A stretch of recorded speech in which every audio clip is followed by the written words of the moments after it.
by someone called Honorius of Thebes, who claimed to have been possessed by the devil himself, and the original book is believed to be one of the darkest occult books ever, and it's apparently so dangerous it's locked away in the secret vaults of the Vatican.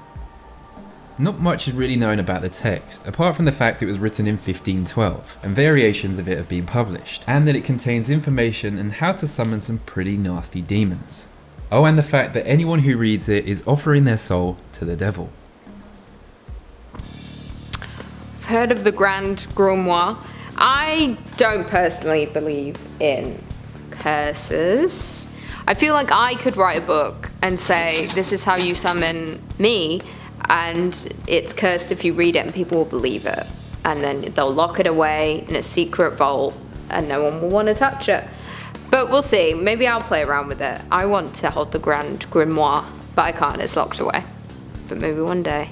Never say never. This cryptic 240-page book is written entirely in an indecipherable language. It's also full of elaborate illustrations, but these shed no light on the mystery and are likened to something from an opium dream. The first known owner of the book was an alchemist named George Baresh. Baresh had no idea what the book was or how it came to occupy space in his library. It was later owned by a string of emperors and other important members of society. There are of course a range of theories surrounding the Voynich manuscript, with many believing the text was brought to Earth by aliens and that deciphering it will unleash a curse that will kill whoever reads it. That's pretty creepy. I mean, if aliens brought it, then yeah. I can't guarantee it's not real. That could be legit. But are aliens even legit? The government says so. Maybe the aliens wrote this. But there is no author, no one's claimed it. I mean, it's been too long, they're probably dead. They are dead. These are just hard facts now. And look at the pretty pictures. Looks like a candle, looks like a 3-tier cake. But apparently it will kill you if you read this. But you can't read it because it's indecipherable. So, fun times. So what's the point? It probably just says something stupid like, LOL, joke's on you, you know? Other grimoires contain a wide variety of magical information. This book is strictly limited to demonology. And on that subject, it is very thorough. Split into 5 sections, the Lesser Key of Solomon lists 72 different demons, complete with descriptions, as well as instructions on how to summon them and make them do your bidding. The book claims to have been written by King Solomon, but the most well-known version of the text is only a few centuries old. Unknown author aside, this book is one of the most popular sources of demonology information, and is given credence by many in the occult community. Interesting. When I listen, again, it's the Watch Mojo woman. I hear her voice and I just think of that Tom Holland video. Welcome to Watch Mojo. It's like a high for me every time I watch it. Don't know why it fills me with joy. I like her voice, but she's our competitor, so I don't like you. But I do like you. But if I had to summon a demon, it would be Payman, because, hear me out, Chris, if I summon Payman, Payman only really wants guys. He only wants to use men as a vessel. So I can summon him, get as much money and fortune as I want, and then he'll be inside of you and f you up. You take the hit, but I get the payout. Hey guys, welcome back to Top 10 Central Dark, your place for all things horror. I'm your host, Lucy McPhee, and these are the cursed books used to summon the devil. Do you believe in the devil? I'm the devil. You don't need to summon me because I'm just here all the time. I'll come visit you. That featured in a book called The Heart is Like a Rolling Stone that was written in 1919. The poem is about a young boy named Tamino who is grieving the death of his family. The words were written from pure suffering that has now taken the form of a curse. And it's said that it should only be read in your mind and never out aloud, as whoever reads it will die and their soul will be forever damned and be sent to the darkest corners of hell. Well, to be honest, I don't think I want to read anything that has a connection to that. Whatever that figure is absolutely terrifying. The length of its neck makes me very uncomfortable. Tamino's hell. Definitely heard of it. Don't want anything to do with it. Imagine waking up and you see that. No. No one should be that long. By far the oldest entry on this list, this collection of ancient magical knowledge has sections that date back over 2,000 years. The book is a collection of papyri from Greco-Roman Egypt, written primarily in ancient Greek, that contains magical spells, recipes, and rituals that were supposedly used by magicians throughout the Mediterranean region for centuries. The collection includes spells that promise to grant one the ability to see the future, and instructions on how to create a figurine similar to a voodoo doll. Did you just have a vision? Sorry, I got distracted by the Raven gif, because that used to be my party trick when I was young. I would do it to my mum all the time, you know, when Raven can see into the future, and she's like... Killed it, right? You'd think I was in That's So Raven. Really nailed that. I perfected it as a child. But it is kind of creepy that all these spells and stuff date back to ancient history. And people still practice it today. But I'm not a believer, because if this was legit, everyone would be doing it, wouldn't they? Everyone would be f***ing around with some magic. We'd all be magical. Negative energy that it would make Stephen King blush. The Codex Gigas is said to be written by a monk who had broken his spiritual vows. For his crime, the monk was sentenced to die entombed behind a brick wall. The night before his death, the monk began writing everything he knew about the human experience in a book. Realizing he wouldn't have the time to finish it, he summoned Lucifer and asked him to complete the project in exchange for his soul. The book was then allegedly completed by the devil himself.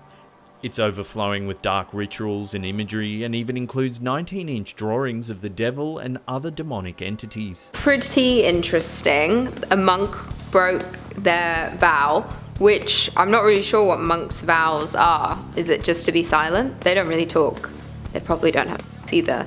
So I think they were just silent. But to be honest, if I was silent my whole life, I would start coming up with weird well to write in a book. What's he know about the human experience? He's been silent his whole life.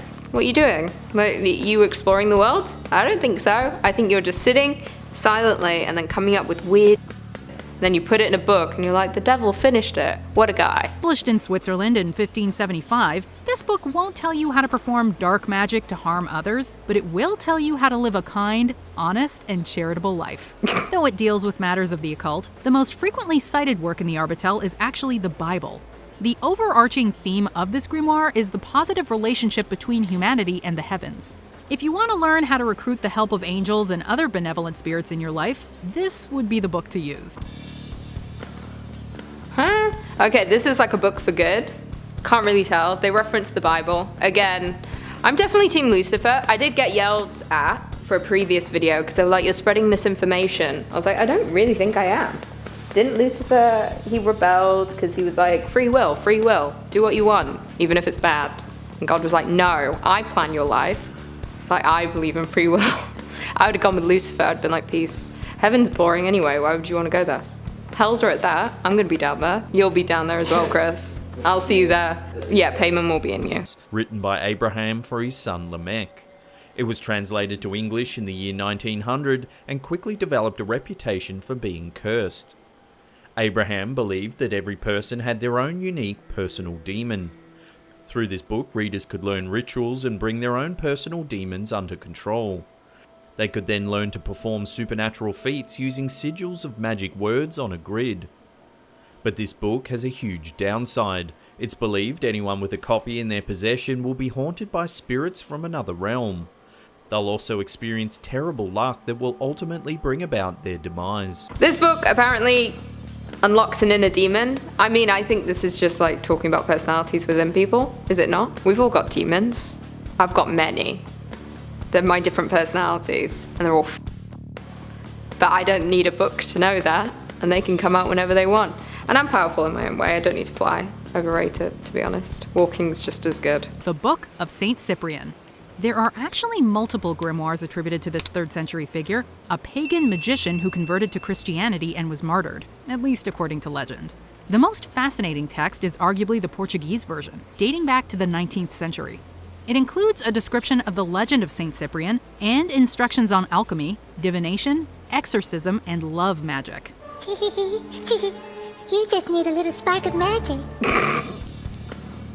Love magic. Okay, reminds me of Harry Potter. Remember when that girl, we forget her name because she dies pretty quick, she loved Ron, and she made the potion for him to fall in love. And to be honest, I'm at that point. I'm gonna fucking with the potion and throw it in someone's face. Specifically Dianegron. Orphan's Story is an epic novel about a Spaniard who heads to the Spanish Empire in South America seeking fortune. It was written between 1608 and 1615 by Martin de Leon y Cardines, a monk who broke his sacred vow. What's remarkable about this novel is that it wasn't actually published until 2018. It was almost published on several different occasions, but the publication fell through every time because those involved kept dying under mysterious circumstances. This is another case of a monk breaking their sacred vow. Again, I don't know what your sacred vow is. What aren't you allowed to do? Well, there we have it. Thanks for tuning into this video. I've been your host, Lisa McVie. Stick around for bloopers.